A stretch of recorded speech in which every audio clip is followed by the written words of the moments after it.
वेदों का घमंड आया था नहीं, इनकी अकड़ में निकाल दूंगी। और वही गौ माता ने जो सींग हिलाए, तो यहाँ सुखदेव मुनि कह रहे हैं कि करोड़ों करोड़ों बलवान योद्धा उस सींग में से प्रकट हुए और 5 सेकंड के अंदर करोड़ों करोड़ों सैनिक का राखोड़ा उड़ा, सब को खत्म, सारे सैनिक को नष्ट कर दिया।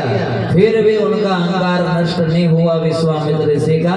तो फिर गौ माता के सींग से जो प्रकट हुए, तो कहते हैं हजारों हजारों हजारों हजारों सैनिक से युद्ध हुआ। लेकिन जितने भी सैनिक, यहाँ कहा है कि 11 वर्ष तक युद्ध चला, 1-2 दिन तक नहीं, 11 वर्ष तक युद्ध चला है विश्वामित्र ऋषि और गौ माता का। कितने दिन तक? 11 वर्ष तक।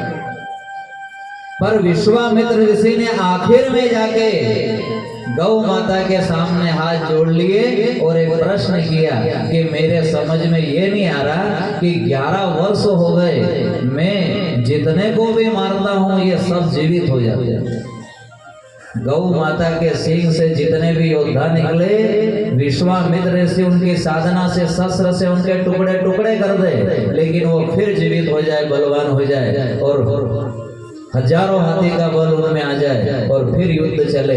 तो 11 वर्ष तक युद्ध चला और आखिर में जाके विश्वामित्र ऋषि ने प्रणाम किया और गौ माता ने कहा, जब कहा विश्वामित्र ऋषि ने कि मैंने इतने को काट डाला पर एक की भी मृत्यु क्यों नहीं होती, तो सुन लेना क्या कहा गौ माता ने। गौ माता कह रही है, जो मेरी सेवा करता है, जो मेरे भरोसे रहता है, उसके कुल में मैं कभी किसी की अकाल मृत्यु नहीं होने देती।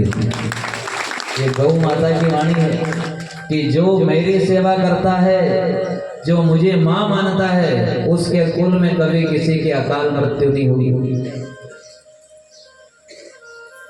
उस घर की नारी कभी भरी जवानी में विधवा नहीं होगी जिस घर में गौ की सेवा रोज हो रही है। गौ माता सबकी रक्षा करती है। बोलिए गौ महारानी की जय। वही भगवान बाल गोपाल गैया चराने जाते हैं और कहते हैं कि मुझे मैया यशोदा के समान ये गौ माता प्रिय लगती है।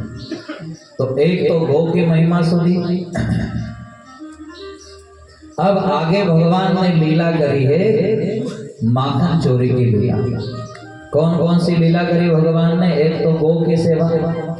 अब गौ की सेवा में आप सब ने सुन लिया कि गौ माता की महिमा क्या है। पल्ले पड़ी कि नहीं पड़ी?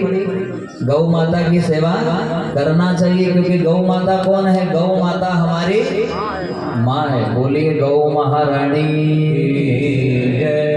की जय हो, जय हो माँ